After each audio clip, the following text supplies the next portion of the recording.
You like it spicy, don't you, Lisa? You know it's going to be one of those days when you're looking for your wallet in your wife's purse and instead find a bottle of premium personal lubricant that definitely wasn't purchased for your benefit.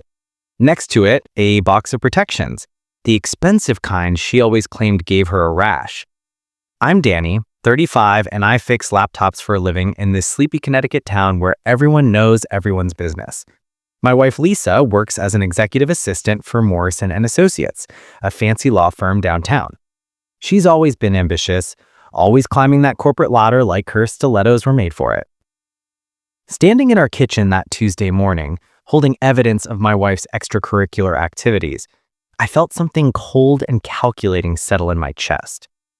Most guys would storm into their wife's office, make a scene, demand explanations. But I've always been the methodical type, the guy who reads instruction manuals and backs up his hard drive twice. So instead of confronting Lisa, I got creative. That evening, while she showered, I carefully opened the lubricant bottle with the precision of a Swiss watchmaker.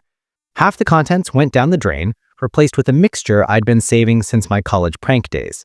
Brilliant green dye, the kind they use in fountain jokes, mixed with enough pepper spray to make a grown man weep like he'd been chopping onions in a windstorm. The protections got special treatment too. A sewing needle applied with surgical precision created tiny holes invisible to the unaided eye, but large enough to ensure maximum unreliability. For maximum effect, I muttered to myself, channeling my inner mad scientist. Lisa emerged from the bathroom wrapped in a towel, looking like butter wouldn't melt in her mouth. "How was your day, honey?" "Same old routine," I replied, watching her face for any sign of guilt. Nothing. She could have won awards for that performance. Over dinner, she mentioned working late again. Big cases coming up. Mr. Patterson wants the whole team to pull an all-nighter at that conference center in Hartford. Patterson. Richard Patterson, senior partner at her firm. Distinguished Silver Fox type, divorced, drives a Porsche, and thinks his law degree makes him God's gift to married women.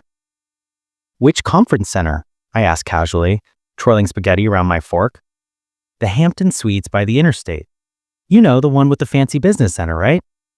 The Hampton Suites, where rooms rent by the hour, if you know who to ask. That night, while Lisa slept peacefully beside me, probably dreaming about her upcoming business meeting, I made my preparations. A small GPS tracker went under her car seat. Modern technology is beautiful when you know how to use it. 3 days later, my phone buzzed with a location alert. Lisa's car was parked at the Hampton Suites at 3 p.m. on a Wednesday during what she'd claimed was a client meeting downtown. I drove over, parked behind a landscaping truck with a clear view of the parking lot, and settled in to wait. 20 minutes later, Lisa emerged from room 237, adjusting her hair and smoothing down the black dress I'd bought her for our anniversary. Behind her walked Patterson himself, straightening his tie with the satisfied smirk of a man who just scored a touchdown. I watched them embrace. Not a professional handshake, but the kind of kiss that left lipstick on his collar, and my marriage in ruins. Lisa was wearing the red lingerie set she claimed was too uncomfortable for regular wear. My phone camera captured everything. Timestamps, GPS coordinates, their faces clear as day. But photos weren't enough. I needed the full performance. The following week, I called in sick and established proper surveillance. Nothing dramatic, just a patient man with binoculars and a thermos of coffee learning their routine. Every Tuesday and Thursday, same dance. Lisa would text me about overtime, then meet Patterson at the Hampton Suites. On Thursday, I booked the room directly below theirs. The Hampton Suites might look fancy, but the walls were thin enough to hear every word of their pillow talk. Her husband's completely clueless. Patterson's voice drifted down through the ceiling. "Lisa says he spends more time with computers than with her. Poor bastard probably thinks romance is fixing her laptop." Lisa's laugh was like fingernails on a chalkboard. "Danny's sweet, but he's so predictable. Boring." "Really? You know what excitement he brought to our marriage last month? A new password manager." "What he doesn't know won't hurt him," Patterson chuckled. That's where he was wrong. For the next hour, I listened to them systematically dismantle my character, my career, even my choice in breakfast cereal. Every insult was another nail in their respective coffins. When they finally left, Patterson strutting like a peacock, Lisa practically glowing, I made my move. His silver Porsche sat under a security light, pristine and perfect. They didn't touch it, didn't need to. I had bigger plans. Lisa came home that evening complaining about stomach cramps. I think I ate something bad at lunch, she groaned, making her third trip to the bathroom in 20 minutes. Poor baby, I said, offering her ginger ale. Maybe you should take tomorrow easy. The next morning, my gym buddy called with interesting news. Dude, you'll never believe what happened to that lawyer Patterson yesterday. Had some kind of medical emergency during his power lunch. Explosive digestive issues, right there in the middle of the country club dining room. I nearly choked on my coffee. No kidding. Word is they had to call paramedics. Guy was doubled over, sweating the whole 9 yards. They're saying it might have been food poisoning. Phase 1 was working perfectly. 2 weeks later, Lisa came home pale and shaking. She sat me down at our kitchen table, her hands trembling as she reached for mine. Danny, we need to talk, she whispered. Something happened. I felt my heart rate spike, but kept my expression neutral. What kind of something? There was an incident at the hotel today. Her voice was barely audible. Richard and I, we were having a meeting, and something went terribly wrong. What kind of wrong? I asked, though I already knew. Lisa's face crumpled. We both ended up in the emergency room. There was some kind of chemical reaction. We're both covered in this green dye that won't wash off. It burns, Danny. It burns everywhere. I had to bite the inside of my cheek to keep from grinning. Chemical reaction? The doctor said it looks like industrial dye mixed with irritants. Richard thinks someone sabotaged us. He wants to call the police, maybe hire a private investigator. That's terrible, I said, mustering all the concern I could fake. Are you okay? Do you need to go to the hospital? She shook her head, tears streaming down her cheeks. I already went. They gave me some cream for the burning, but the green? They say it might take weeks to fade completely. That evening, while Lisa soaked in an oatmeal bath, trying to ease the irritation, I got a call from my cousin Mike, who works security at the Hampton Suites. Danny, you gotta hear this, Mike whispered. We had the craziest incident today. 2 people in room 237 had some kind of medical emergency. Paramedics said they'd never seen anything like it. Both victims covered head to toe in bright green dye, screaming about burning sensations. Here's the kicker. It happened during what was obviously an affair. Guy's a big shot lawyer. Woman's married to someone else. Both of them trying to explain to paramedics why they were in a hotel room together, covered in mystery chemicals in their underwear. Sounds embarrassing. Embarrassing doesn't cover it. There were other guests filming with their phones. This thing's going viral. Green lovers caught in chemical romance is trending on social media. I hung up and allowed myself a small smile. Phase 2 was exceeding expectations. The next morning, Lisa emerged from our bedroom looking like a radioactive Christmas elf. The green dye had settled into her skin overnight, creating a mottled pattern that no amount of makeup could cover. Her eyes were still red and puffy from the pepper spray residue. I can't go to work like this, she wailed, staring at herself in the hallway mirror. Everyone will see. Everyone will ask questions. Maybe you should call in sick, I suggested. Tell them you had an allergic reaction to something. My phone rang. Patterson's name flashed on the screen. Lisa lunged for it, but I answered first. Danny, this is Richard Patterson from Lisa's firm. His voice was hoarse, raw, probably from screaming. We need to talk. There's been a serious incident involving your wife. Oh, I replied innocently. What kind of incident? Someone deliberately sabotaged us, poisoned us. This was an attack, and I have reason to believe you might be involved. Lisa was frantically shaking her head, mouthing, "Don't say anything." That's a serious accusation, Mr. Patterson, I said calmly. Are you saying someone tried to hurt my wife? Your wife and I were conducting business yesterday when we were both exposed to some kind of chemical tool.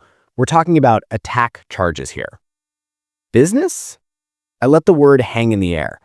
What kind of business requires you to be in a hotel room together, Mr. Patterson? Silence on the other end. Lisa's face went white beneath the green tint. I think you know exactly what I'm talking about, Patterson finally said, his lawyer instincts kicking in too late. Actually, I don't, I replied cheerfully, but I'd be happy to discuss it. Maybe we should meet somewhere public with witnesses. I'm sure my lawyer would love to hear about the business you've been conducting with my wife. Your lawyer? Oh, yes. See, I've been documenting some interesting patterns in Lisa's behavior lately. Unexplained absences, mysterious purchases, hotel receipts. I'm sure it's all perfectly innocent, but in situations like this, it's important to have legal representation. The line went quiet, except for Patterson's ragged breathing. I'm hanging up now, he said finally, but this isn't over. No, I agreed. I don't think it is. After I hung up, Lisa stared at me with a mixture of horror and dawning realization. You did this, she whispered. You knew about us. You planned this. Knew about what? I asked innocently. Don't play dumb, Danny. You sabotaged that. You put something in. She couldn't finish the sentence. I put something in what, Lisa? Your work supplies? Your business materials? I was enjoying this more than I probably should have. Or are you talking about the personal lubricant I found in your purse, the one sitting next to the box of protections that you supposedly can't use? Her face crumpled. It's not what you think, really.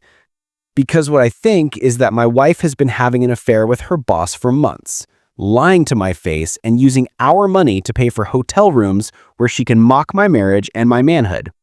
That's not true. Should we call the Hampton Suites and ask about their security footage? Or maybe check your phone records for all those work-related text messages you've been sending to Mr. Patterson? Lisa sank into a kitchen chair, the green dye on her skin making her look like a defeated leprechaun. How long have you known? She asked quietly. Long enough to get creative. She looked up at me with red-rimmed eyes. What do you want? I want you to understand something, I said, sitting across from her at our kitchen table. For months, you and Patterson have been playing games with my life, laughing at me, planning around me, treating me like some pathetic fool who couldn't see what was happening in his own marriage. Danny, I'm not finished. You used our home as your base of operations. You used our bed to plan your affairs. You used our money to buy supplies for your romantic adventures.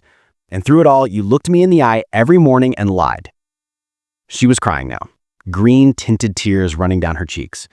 I'm sorry, she whispered. I'm so sorry. It just happened. Richard was charming and you were always working and I felt neglected. Stop. I held up a hand. Just stop with the excuses. You made choices. Adult choices. Now you get to live with adult consequences. What kind of consequences? Before I could answer, my phone rang. Patterson again. Don't answer it, Lisa begged. Please, Danny. He's panicking. He thinks you're going to ruin his career. Isn't that interesting? I mused, letting it go to voicemail. He's worried about his career, but not worried about destroying our marriage. The voicemail was 3 minutes of Patterson threatening legal action, demanding meetings, and generally sounding like a man whose world was crumbling around him. I played it on speaker so Lisa could hear every desperate word. He's scared, she said when it finished. He should be. That afternoon, while Lisa hid in our bedroom trying various home remedies to remove the green staining, I received a visit from Patterson himself. He stood on my front porch, looking like an angry, incredible Hulk, green dye covering his face, neck, and hands, his expensive suit wrinkled and stained. We need to talk, he said through gritted teeth. Absolutely, I agreed, stepping outside and closing the door behind me. I wanted this conversation to happen where the neighbors could see. You poisoned us, he stated flatly. I don't know how you did it, but I know it was you. Poisoned you? I looked confused. Mr. Patterson, are you feeling all right? You look unwell. Cut the crap, Danny. You found out about the affair and you booby-trapped something. I want to know what it was and how you did it. I pulled out my phone and started recording. I'm sorry, could you repeat that? You mentioned an affair. His eyes widened as he realized what he just admitted. Stop recording. This is my property, Mr. Patterson. I have every right to record conversations here. Now, you were saying something about an affair involving my wife. You know perfectly well. Actually, I don't know anything for certain, but you just confessed to having an affair with Lisa on my security camera. I pointed to the small device mounted under our porch eaves. Would you like to elaborate on that? Patterson's face went from green to purple. You can't use that recording. Actually, I can. Connecticut is a one-party consent state for recordings.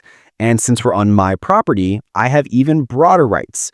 This conversation is completely legal. He looked around frantically, noticing for the first time that several neighbors were watching from their yards and windows. "What do you want?" he asked, his voice dropping to a whisper.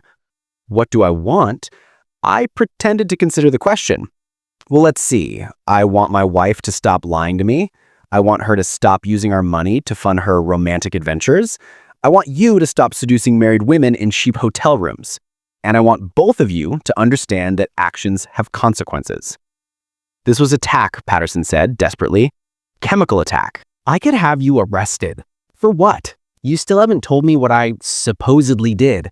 And more importantly, you still haven't explained what you were doing in a hotel room with my wife when this mysterious attack occurred." He was trapped, and he knew it. Any complaint he filed would require him to admit to the affair, explain why he was in a hotel room with Lisa, and detail how he came to be exposed to whatever had turned him green. "I want you to stay away from my wife," he said finally. "Funny thing," I replied. "I was about to say the same thing to you." Patterson turned and stalked back to his Porsche, which looked even more ridiculous now with a green-stained driver behind the wheel. As he drove away, I waved to Mrs. Chen from next door, who'd been watching the entire conversation from her garden. "Everything okay, Danny?" she called out. "Just fine, Mrs. Chen, just fine." That evening, Lisa confronted me directly. She stood in her living room, still green, but wearing her best attempt at righteous indignation. "Richard says you're trying to destroy his career," she announced. "He says you're going to send that recording to his law firm." "Am I?" I asked, not looking up from my laptop. "Are you?" "Depends on what?" "On how much more lying you plan to do." She sat down heavily on her couch, the same couch where she'd probably planned dozens of rendezvous with Patterson. "What do you want to know?" she asked. "Everything. When it started, how long it's been going on, what you've spent, who else knows? Everything." For the next 2 hours, Lisa confessed it had started 6 months ago at the firm's Christmas party. Patterson had been recently divorced, charming, attentive in ways she claimed I wasn't. What began as flirtatious conversations had escalated to lunch meetings, then coffee dates, then afternoon hotel visits. It was never about love, she insisted. It was just excitement, adventure, something different. Something different from your boring husband and your boring marriage. I didn't say that. You didn't have to. I heard you say it to Patterson at the hotel. Remember when you were discussing how predictable and boring I am?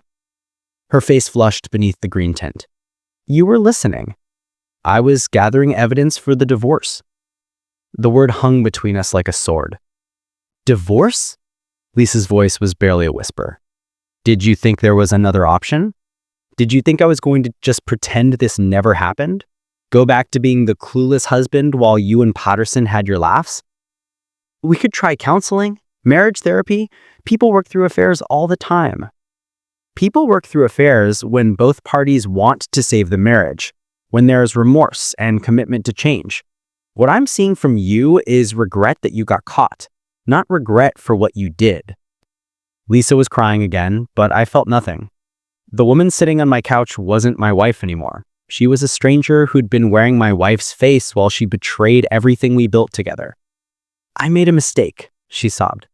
A terrible mistake, but it's over now. Richard's too scared to continue. We can start fresh. There is no fresh start from this, Lisa. You didn't make a mistake. You made hundreds of deliberate choices over 6 months. Every lie, every hotel meeting, every text message, every time you looked me in the eye and lied about where you'd been. Those weren't mistakes. They were choices. My phone rang. Unknown number. Don't answer it, Lisa pleaded. It's probably Richard.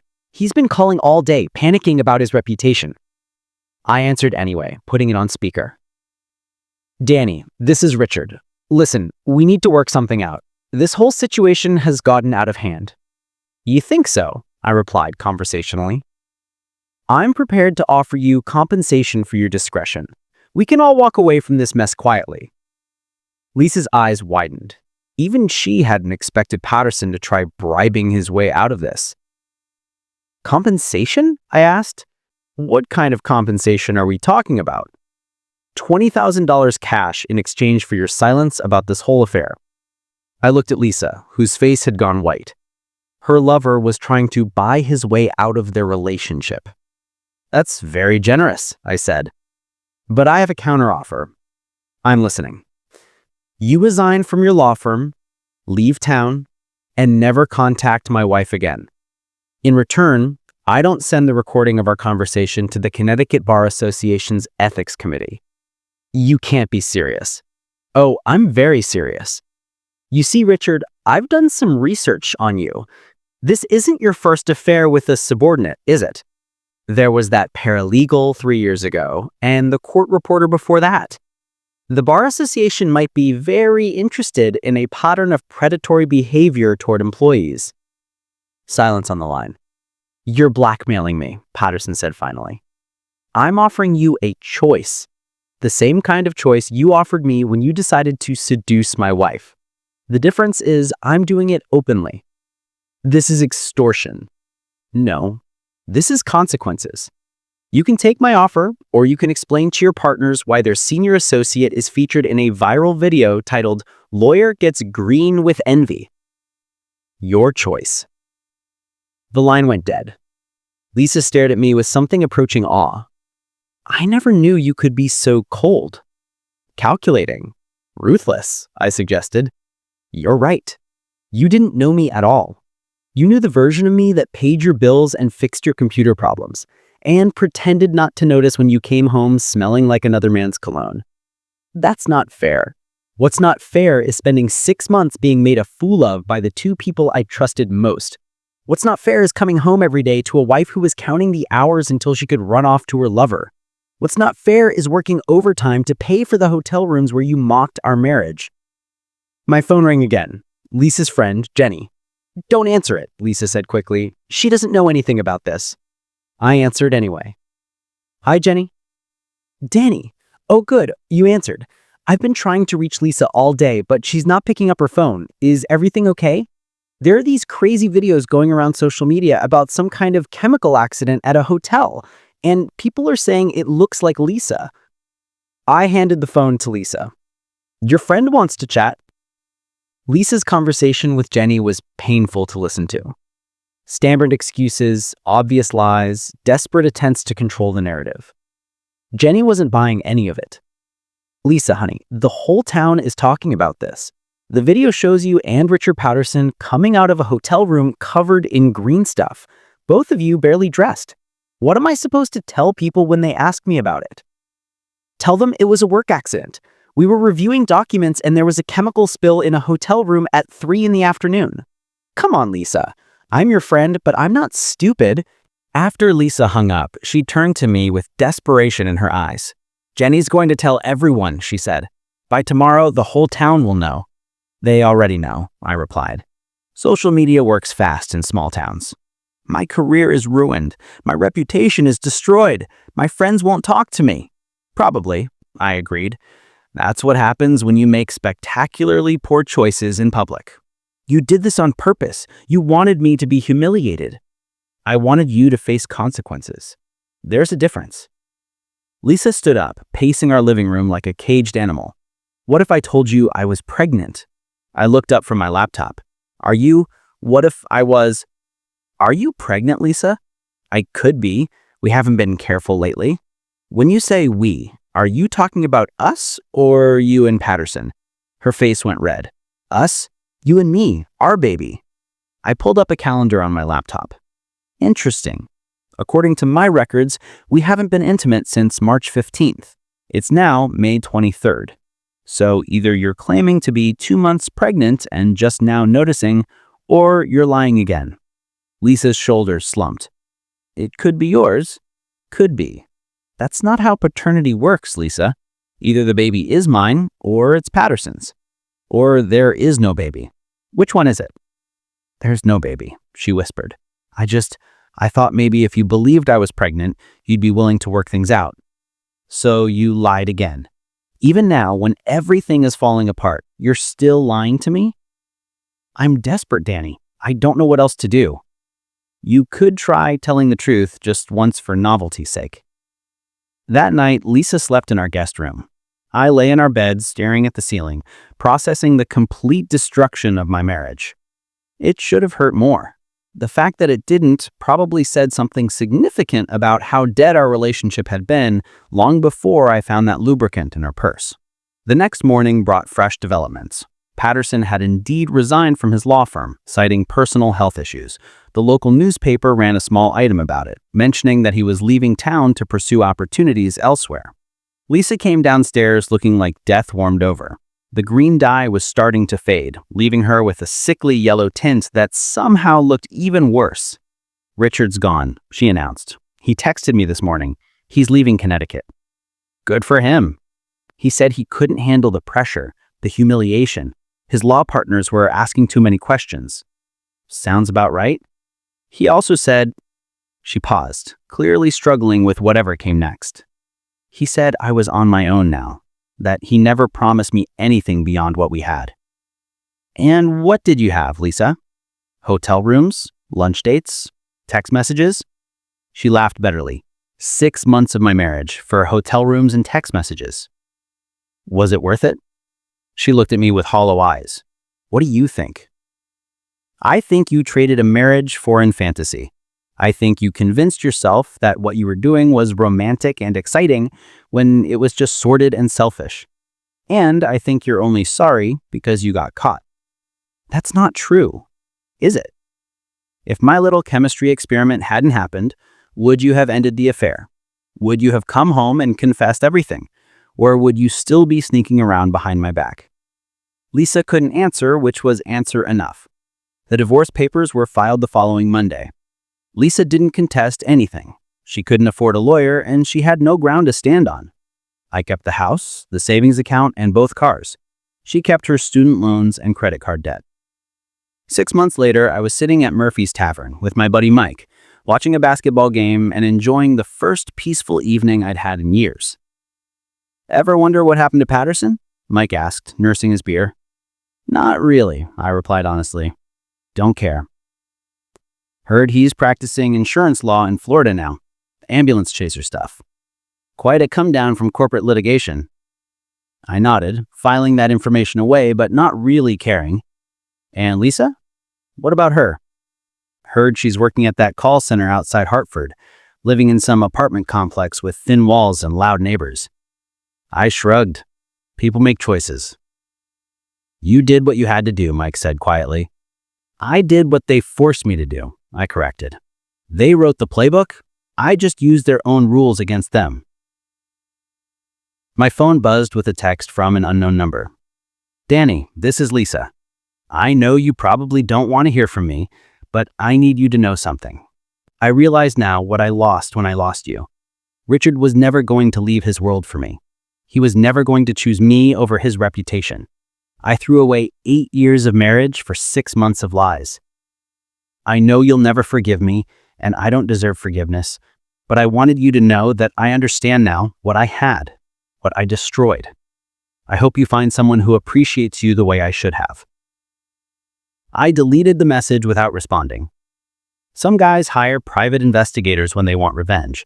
Some go for dramatic confrontations or public scenes. Some key cars or spread rumors. Me, I prefer a more scientific approach. A little chemistry, a lot of patience, and the understanding that the best revenge isn't destroying your enemies, it's making them destroy themselves. I finished my beer, paid my tab, and walked out into the cool evening air.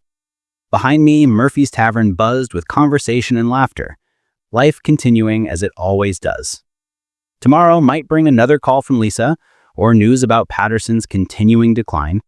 There might be more drama, more attempts to drag me back into their chaos. But tonight, I was free. Free of their lies, their games, their toxic drama. Free to build a life based on honesty instead of deception. I drove home to my quiet house where nobody was lying to me, where nobody was planning betrayals over breakfast, where I could sleep peacefully without wondering where my spouse really was or who they were really with. Some people might say I went too far, that turning someone green and destroying their career was excessive punishment for an affair. But those people didn't spend months being systematically lied to and humiliated. They didn't discover evidence of betrayal while looking for car keys. They didn't hear their spouse laughing about their inadequacies with their lover. I gave Lisa and Patterson exactly what they gave me, a masterclass in consequences. The only difference, mine came with a dash of brilliant green for emphasis. And honestly, I haven't lost a minute of sleep over it. The best part? Every time someone in town sees a bright green shirt or a bottle of food coloring, they remember the green affair and chuckle. Lisa and Patterson became a cautionary tale, a reminder that in small towns, secrets don't stay secret long. Meanwhile, I've got my house, my peace of mind, and a reputation as the guy who turned adultery into performance art. Not everyone gets to become a local legend for their divorce story. Some people settle for closure. I went for color. And let me tell you, brilliant green was exactly the right choice.